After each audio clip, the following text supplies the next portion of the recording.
سفر بڑی خوش اسلوبی سے کٹنے لگا۔ جس راہ سے آل رسول کا قافلہ گزر جاتا، بہار کھل اٹھتی، دشت و صحرا لہلہانے لگتے، جہاں پڑاؤ ڈالتے عارضی مختصر سا قصبہ بس جاتا۔ آس پاس کے لوگ زیارت کے لیے ٹوٹ پڑتے، دکانیں سج جاتی، قہبہ خانے بند ہو جاتے، عوام خون کا سا گھونٹ پی رہے تھے۔ بے قصور آل رسول کی ہتک سب کو ناگوار گزر رہی تھی۔ حسین وطن چھوڑنے پر مجبور کیے گئے اور لوگ بے بسی سے گمسم دیکھتے رہے۔ اور تو کچھ بس میں نہیں تھا۔ لوگ ڈھیروں اناج، دودھ، پنیر اور کھجوریں، مشروبات اور مویشی تحفہ میں لے کر آتے۔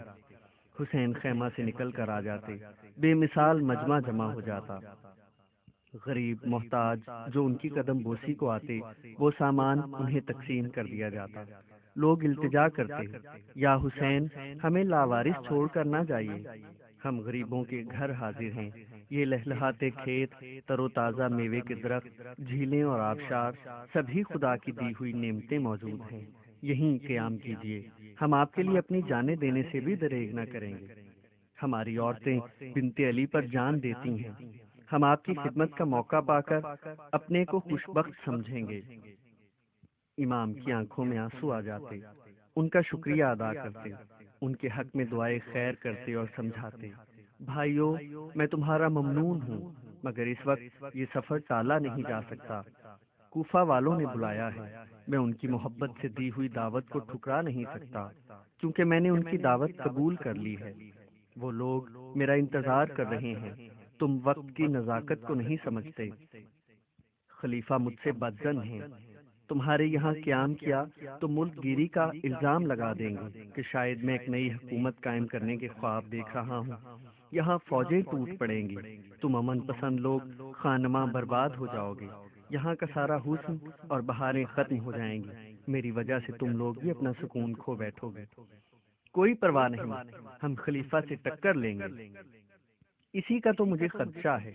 تم ٹکرانے سے نہ چوکو گے، خلیفہ کو خون بہانے کا عذر مل جائے گا، اس کا الزام میرے اوپر تھوپا جائے گا، تاریخ کے صفحات حسین کو لالچی قرار دیں گے، میں اور تم ان کی بے پناہ فوج کا مقابلہ کرتے ہوئے ختم ہو جائیں گے۔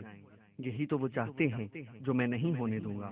اگر زندگی نے وفا کی اور جیتے بچے تو اس محبت اور جان نثاری کا لطف اٹھانے ایک دن ضرور تمہارے پاس آئیں گے۔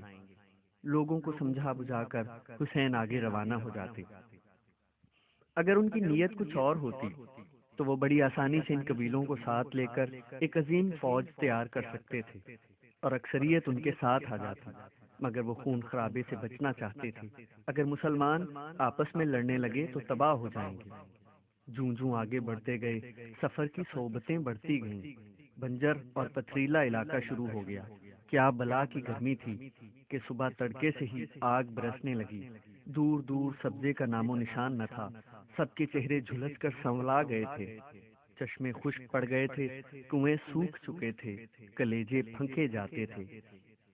جہاں ذرا سا نخلستان مل جاتا، سب کی جان میں جان آ جاتی، دیوانوں کی طرح پانی پر ٹوٹ پڑتے، ڈھالیں، تلواریں اور زرہ بختر انگاروں کی طرح سلگنے لگتے، سب پانی میں ڈبو کر ٹھنڈے کیے جاتے، گھوڑوں اور اونٹوں میں جان پڑ جاتی، تازہ دم ہو کر سبزے پر حسرت کی نظر ڈالتے، پھر جھلستی ریتلی دنیا میں قدم بڑھانے لگتے، بچے سفر کی تکلیفوں سے تھک کر رونے لگتے، میلوں یکساں ریت دیکھ کر وحشت ہونے لگتی۔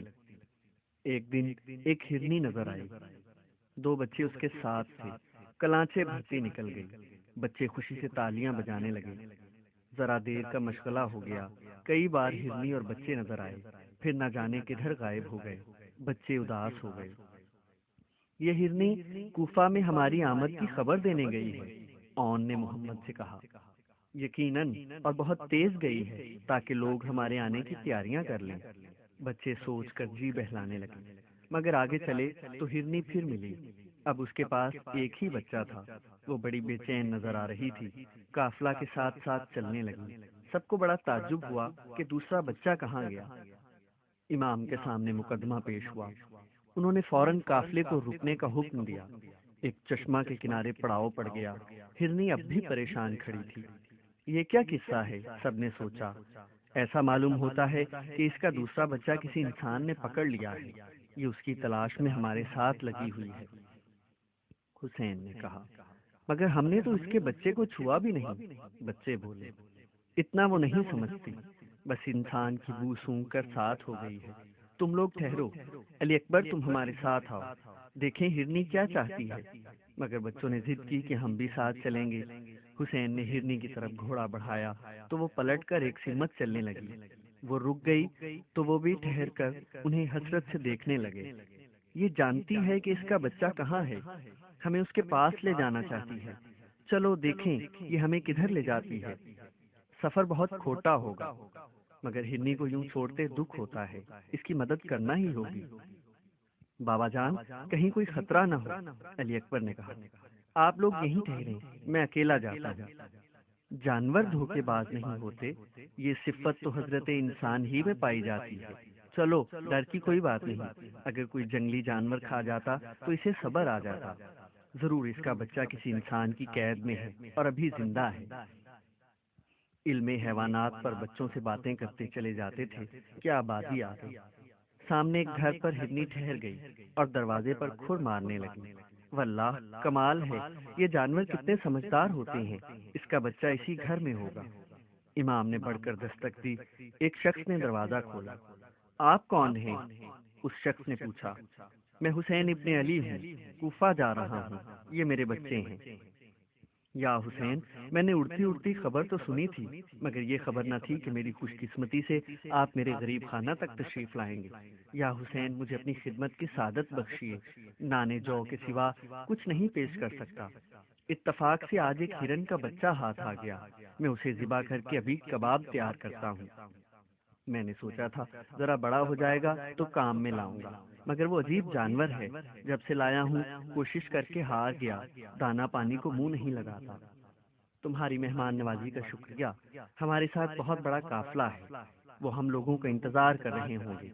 آقا یہ کیسا ظلم ہے، میرے دروازے پر حسین ابن علی تشریف لائیں اور میں ان کی خدمت سے محروم رہوں، خالی ہاتھ رخصت کر دوں؟ ہم خالی ہاتھ نہیں جائیں گے، تم اگر کوئی تحفہ دینا چاہتے ہو تو وہ ہرن کا بچہ ہمیں دے دو۔ ہرن کا بچہ تو کیا آقا، میری جان حاضر ہے۔ وہ شخص بھاگا ہوا گیا اور بچہ لے آیا۔ بچہ کلانچے بھرتا اپنی ماں کے پاس دودھ پینے لگا۔ امام کی آنکھوں میں خوشی سے آنسو آ گئے، بچے تالیاں بجانے لگے۔ تمہارا کیا نام ہے عزیزم؟ ہمارے غمگین دل کو تم نے بڑی مسرت بخشی۔ اس شخص سے شکریہ کے بعد رخصت ہو کر حسین قافلے سے آن ملے۔ یہ دیکھ کر بچوں کی خوشی کی حد نہ رہی کہ ہرنی بھاگی نہیں، قافلے کے ساتھ چلتی رہی، جہاں بھی قیام ہوتا بچے اس سے کھیلتے۔ قافلہ چلتا رہا، راستے میں بہت سے لوگ ساتھ ہو لیے۔